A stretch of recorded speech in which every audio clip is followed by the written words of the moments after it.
Hello everyone and welcome to a Monster Musume Explained video. Today's video will be about the slimes, which is a liminal race whose bodies are composed almost entirely of a gelatinous substance. This particular species is a rare and almost unheard of variety of slime that mimics the appearance of a human woman. Sue was the first known example of a humanoid slime, and through her influence, the species became established as a true monster girl. Slimes are capable of absorbing almost anything, except they need at least water and some protein to survive. When a slime is low on food, it will seek out the closest source of easily absorbed liquefied protein and attempt to consume it.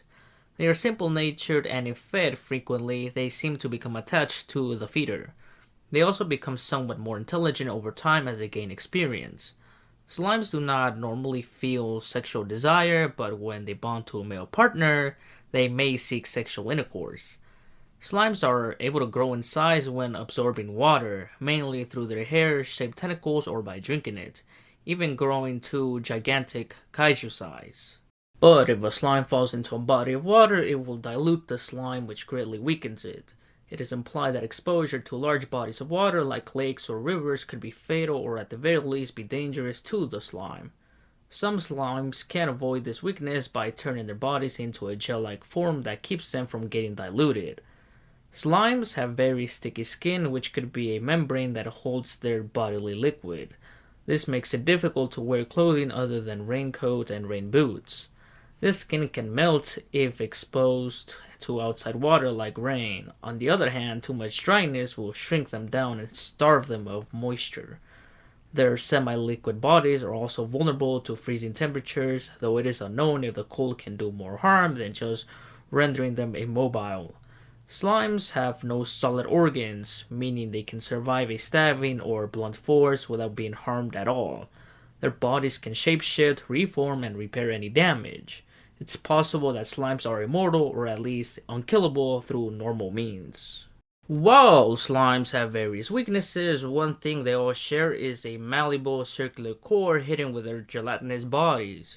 On the one hand, as long as this core is intact, a slime can recover from any injury as it absorbs moisture and other material to reform the rest of its body.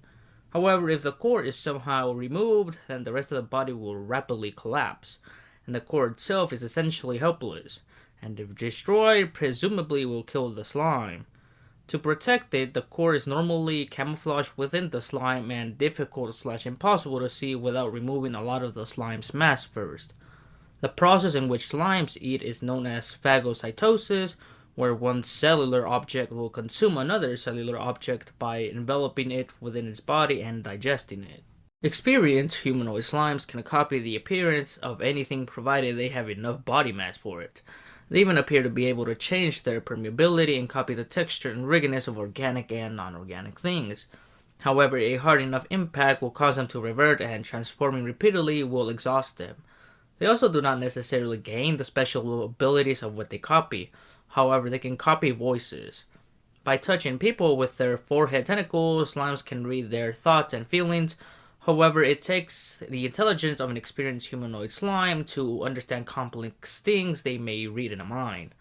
Slimes can also, to some extent, communicate telepathically with other slimes using this tentacle and sense each other's presence, sometimes over great distances. Slimes reproduce via a method of splitting and fusing. At a certain point in its life cycle, a slime will split itself in two. The larger will focus on gaining nutrients, while the smaller embarks on its own to gain experience. They will continue until they have gained enough nutrients or experience to become desirable enough to be absorbed by another slime, or it finds a slime that it may desire to absorb. At this point, the slime will absorb or be absorbed by the other slime, and the pair's combined experiences and nutritional makeup will form a completely new slime that is ideally superior to their previous individual forms.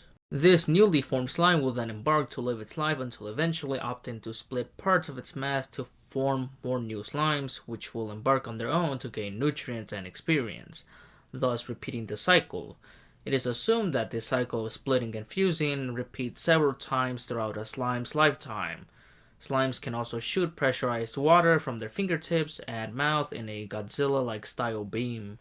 Now, when it comes to the slime subspecies, there are a total of 6, that being the red slimes, the green slimes, the pink slimes, the black slimes, the rare slimes, and the queen slimes.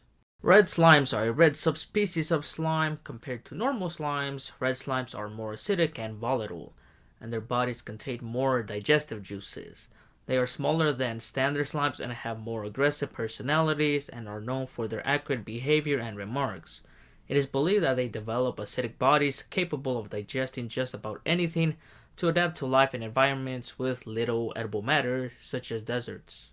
Green slimes are a poisonous slime subspecies. Due to the toxins constantly bubbling, they are always surrounded by floating bubbles.